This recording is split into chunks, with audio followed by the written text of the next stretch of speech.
Welcome to Book World with Karen Reborn. Don't forget to like, share and subscribe. Hello everyone, welcome back to my YouTube channel. My name is Karen Reborn. In case you're new here, kindly consider subscribing to this channel. And for the returning subscribers, thank you so much for always coming back and appreciating my content. So today we are continuing with the series of analysis that we've been doing over the few weeks of this book, A Silent Song and Other Stories. So if you've not watched my previous videos, kindly go back and watch the videos.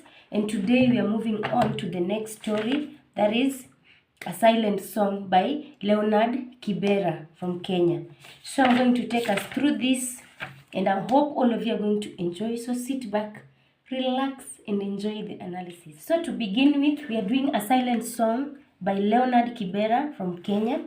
And first of all, I want to take us through the characters in the story. We have the first character and the main character as Mbane, who is paralyzed, who is also blind. And we also have Sarah, who is the wife to Ezekiel. And we have Ezekiel, who is the brother to Mbane. Ezekiel is so religious and hypocritical. And then we have Sarah, who is so caring. And where we say that he's caring, he administers a bitter fluid down the throat of Mbane, who is sick, believing that this fluid is going to bring healing to Mbane. So we have those characters. And also, I'm going to talk about the life of Mbane. Number one thing, the life of Mbane in the street is full of misery. This is because Mbane is blind. Mbane is also lame. And to add on that, he's a beggar living on the streets. So the life of Mbane is full of misery because he's paralyzed. As the book begins, we also see how he suffers in pain. We also see that. Slowly the youth groped towards the door of the hut. He crawled weakly on his knees and elbows. The pain in his spine and stomach rapidly gathered violence. Suddenly, sharp pangs from his navel tore into his body, and for one short tormenting moment he was paralyzed.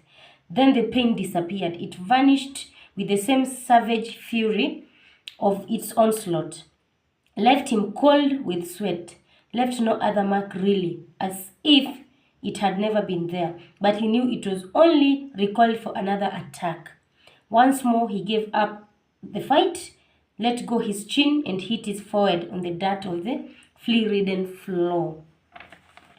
So, from what I've read, you can see that there is a lot of pain and misery in the life of Mbane. Mbane suffers a lot, and that is all we can see from the explanations and the first paragraph that have been given over here. And to add on that, Mbane lives in the streets begging.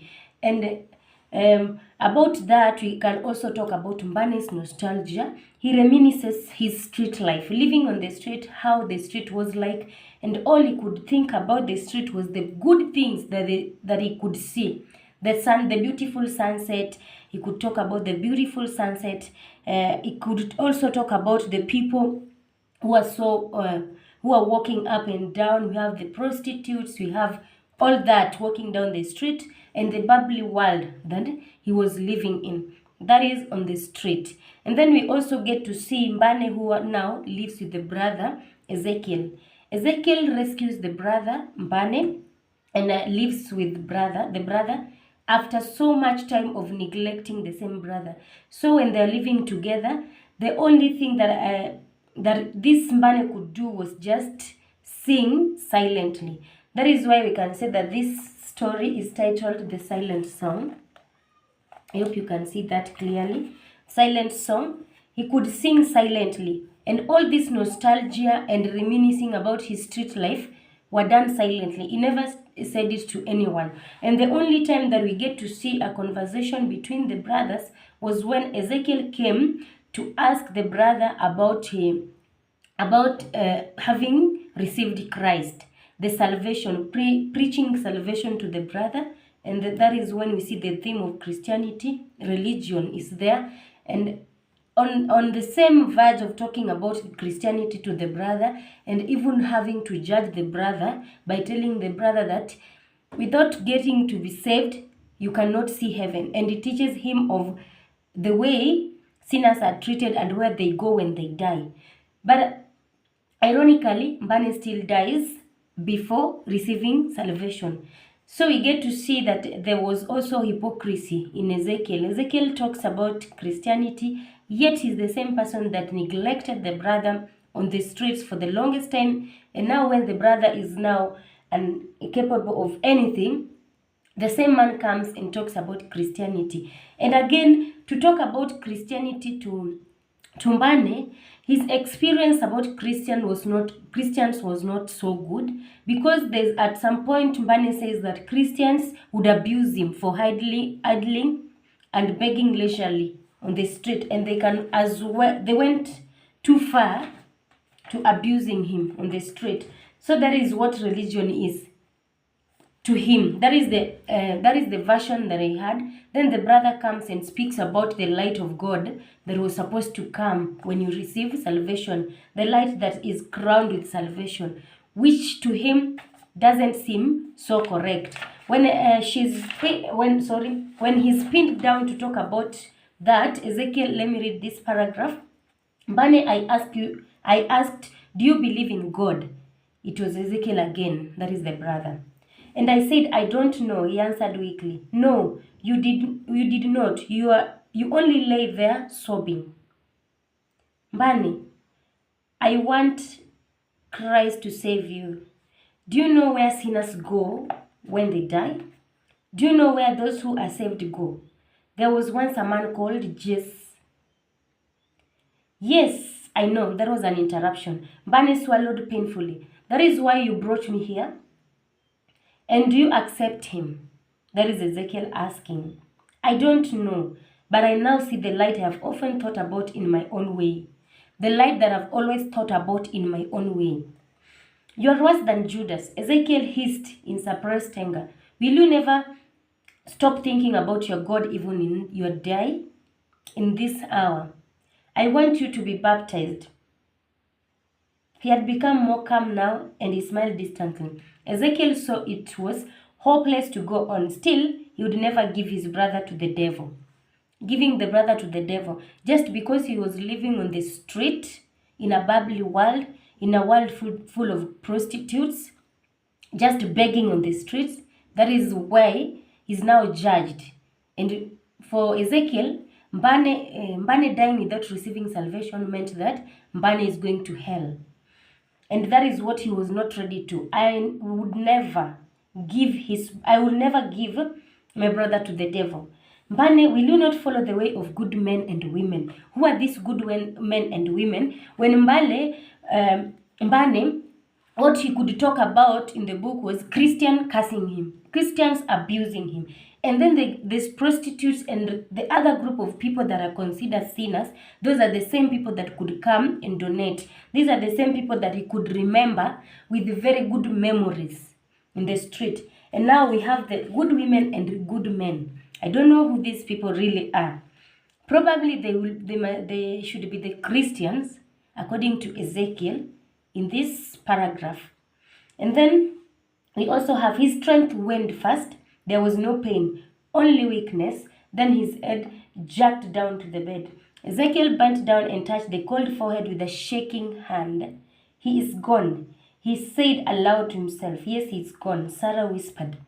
And he was smiling, he said, looking round at his wife. Yes, he was smiling. So what we can see from this point, now the brother doesn't confess salvation. But again, we can see that the brother is now smiling. He's gone, but still the face can still speak that he was now happy. He was in a better place, a place that he was not going to be judged by anyone, a place that life is going to be so easy and peaceful, a place that he's going to think about his own life, minus people coming to interrupt it. So that is what we can see from that part that I've explained. And another thing that we can talk about, even though Mbane was living on the streets in a bubbly world, he was still lonely. No people around him. His entire life was spent on the streets, begging day and night on the street, having to beg. So there are specific themes that we can talk about. First of all, I've talked about religion and hypocrisy. If you're so keen, I handled that. And then there was prostitution and sexual slavery. When we can see in this book, there were the wars. Let me read this.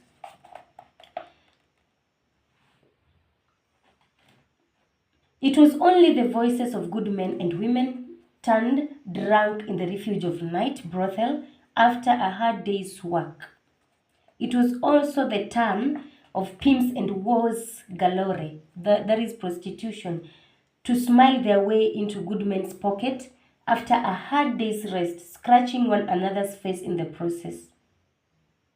So we can see there is a prostitution and sexual slavery as people, at night people change. The faces that were so good, the good men and women, at night they change to something else, and that is where we see there is sexual slavery and prostitution. As they met at night, the immorality has taken its course, and at night the same women and men were begging, were looking for men so that they can get money. That is prostitution.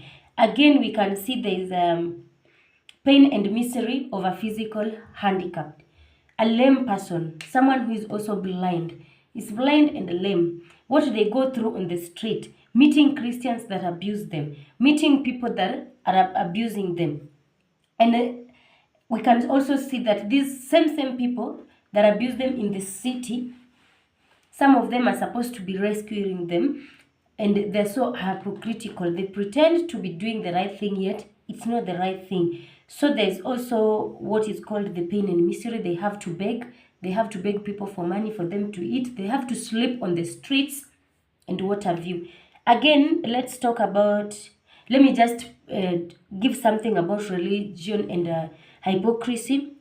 Ezekiel says that I rescued you from barbaric city so that you can see the light of God. But what does light mean to a blind man? A blind man who cannot even see. And this same city that Ezekiel rescues the brother is the same city that the brother views as a beautiful place, big, wide, lovely weather, and beautiful sunset. So this barbaric city, the religious people, the religious person that is Ezekiel, rescues the brother from this city that is barbaric. And instead of, and even though he knew that this city was barbaric, this is where the brother lived for a very long time. This is where the brother stayed begging for almost the entire lifetime. He was there begging. And now you come at the end of it, rescue the brother, and now you want to judge the brother. You talk about the brother as a sinner and what have you. So there is religious hypocrisy, and also the aspect of Christians having to curse him, having to abuse him, having to say that he was idle and begging leisurely without having to just work for his own money. Again, we have to talk about alcoholism and escapism. There is also the factor. Let me just read this point. Voices would sing, bottles would crack, and men would curse. This he knew should not worry him. It was only voices of good men and women drunk in the refuge of night brothel after hard day's work. So there's prostitution and there's alcoholism. So people, to escape from the reality of not having whatever they needed, what they did was just to go and drink and be carried away in the situation. They don't want to experience the real thing. So they went for drinking, alcoholism, and what have you. So I've talked about the characters. I've talked about the Mbane's life of misery in the streets as a lame blind beggar. I've also talked about Mbane, lonely self versus the bubbly world around him. And then Mbane's nostalgia, where he reminisces about the street life. And Mbane's brother Ezekiel, who rescues him. And also Christianity that he comes with. And then I've also tackled the themes in the song, the silent song, the story. We have the pain and misery of a physical handicap, the religious hypocrisy, prostitution and sexual slavery, and alcoholism and escapism. So kindly ensure that you watch this video to the end And if you watched to this point, thank you so much for being there with me. And this book is this is an anthology of stories, a silent song and other stories. You can see that. So this is one of the stories inside, where we get to see a silent song, the title, a silent song. And a silent song, I explained the title, what it meant. I said that he could sing silently.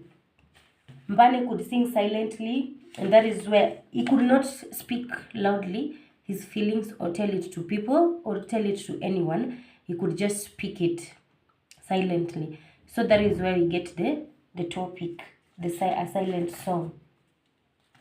So thank you so much. Thank you so much. Ensure that you subscribe to this channel if you've not subscribed. And for the returning subscribers, thank you so much. Until then, let's wait for the next video. Bye.